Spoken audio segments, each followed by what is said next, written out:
Hey Toastmasters, I recently ran a survey on what are the people most interested in listening or learning.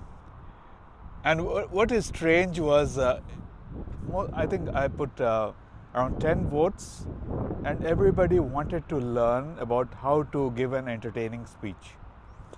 Now, if you look into speeches in general, you have speaking to inform, speaking to instruct, speaking to persuade, or speaking to influence, and the fourth one is speaking to entertain.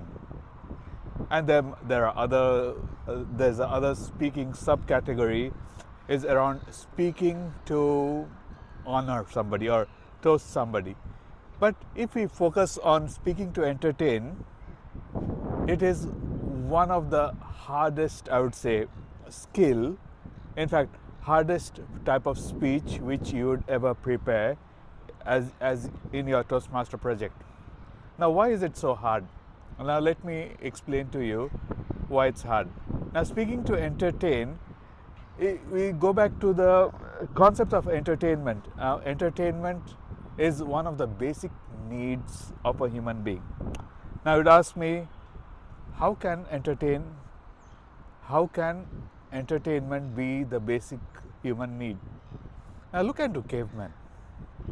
Now, just for a moment, let's forget we are communicators or even Toastmasters. Let's consider us as human beings.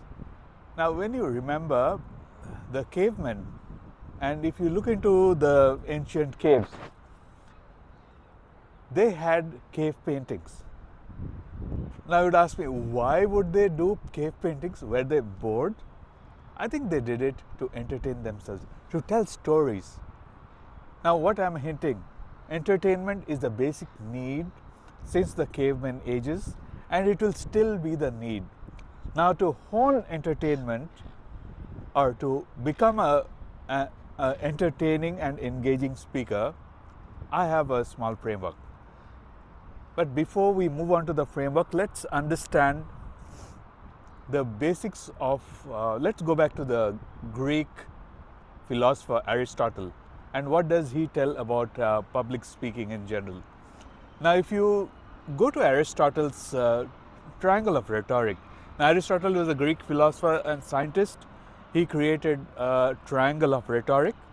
So, if you pretend that Aristotle had a triangle, then the three coordinates, he put in some words like ethos, pathos, and logos. Now, ethos is ethics, pathos is the emotion, and logos is the logic. Now, in modern terms of communication, we put the message, the audience, and the speaker. So, when we write a speech, when we start at the speaker level. All of us start at the speaker level. I want to become good. I want to get self-confidence, or I want to entertain people, for example. But if you look into the language, it all focuses on I. What do I get? But when we move into the second level of speakers, that is the message. Then the speaker or we call it, when we craft our speeches, we focus on how can I craft a message for a purpose. So that kind of speaker is the second level of speaker. Now, the third level of speakers are who focuses purely on the audience. They don't mind. Yes, they prepare a speech based on an assumed audience, but they flow with the audience. So that means within their speeches, if the audience is not responding as they are expecting, then they don't fear, or they are not fearful of changing the content of their particular speech. So that is the highest level of public speaking as you can get, the three levels of public speaking. Now, coming back to what are entertaining speeches. Now, if you look into we look into history, we understood Aristotle's rhetorical triangle, and Now, if we look into becoming an entertaining speaker, we see entertainment. If you go into the movies, what do you expect? Some fighting, some masala, some drama, some laughter, a lot of laughter, humor, and then it's a good story. It's a thriller, and there are twists, there are plots. Now, if we take one step back and look at the higher level of public speaking, what are the structure of a entertainment speech? Number one, it's a speech. That means it has a definite beginning, it has a body, and it has a close. Okay, so that's out. What do I put in the beginning? Now, traditional speeches, they will start with a message, then they will present what am I going to talk about, and they present. But there is a subtle difference if it is an entertainment speech. Now, entertainment speech is when you enter into an entertainer's, I would say,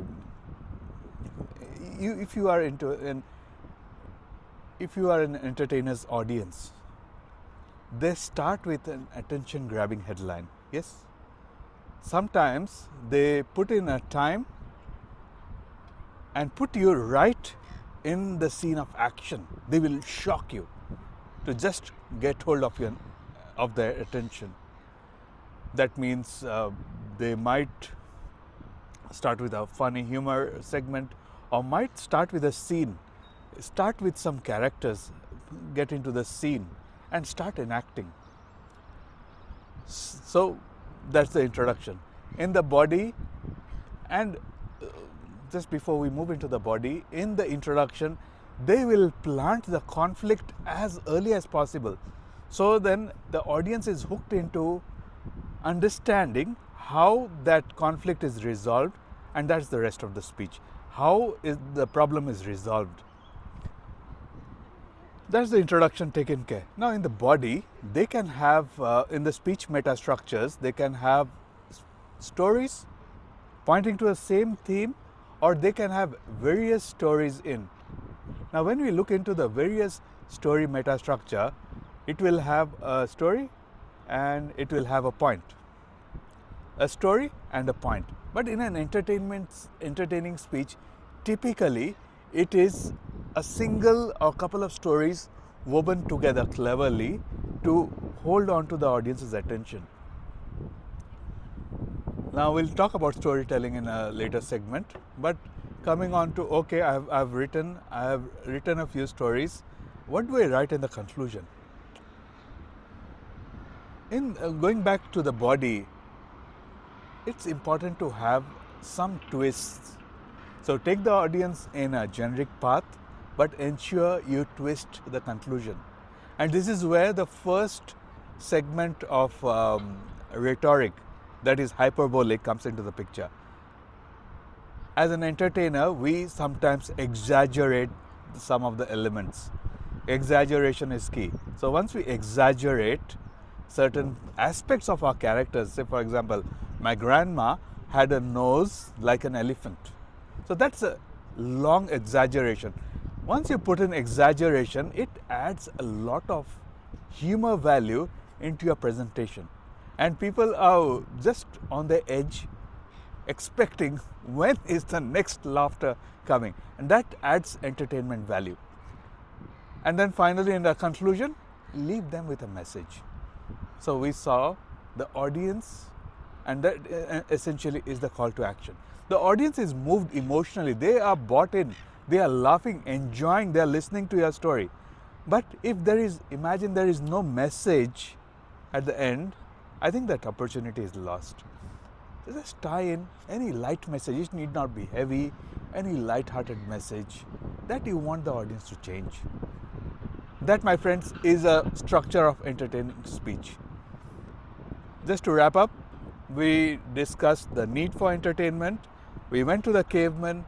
We discussed the Aristotle's triangle of rhetoric. We discussed the various levels of speakers. we then went into crafting the entertaining speech. We looked into the introduction, the body and conclusion. Now let me leave you with one important vital lesson that Toastmaster teaches us. Now if you have seen various public speakers, they would tell the 7% formula. They tell, when you give a speech, 55% is tonality, 37% is your body language, and just 7%, the 7% is your content. I disagree.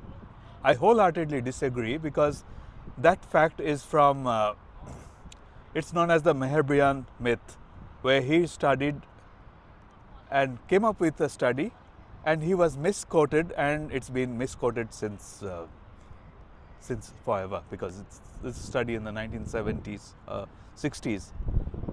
The Toastmaster system asks you to construct, and if you look into your contest, the best thing is get into your contest judges ballot and see how Toastmaster evaluates speeches, how to judge a speech. The content is 50%. 50. That just means it's essential we write our content. In case of humorous speech, I consider it as entertaining. It's 55% is content. Then we have delivery. Delivery is how much? Would be around 35% is delivery. 30 to 35%. And finally, the language is 15%. That's how the Toastmaster divides the speeches and the segments. To become an entertaining speaker, I would ask you to get into and study the judges' ballot. Now, how do I study the judges' ballot? Watch out for that video coming up. Anshuman Roy signing off from lovely Melbourne. See you. Bye.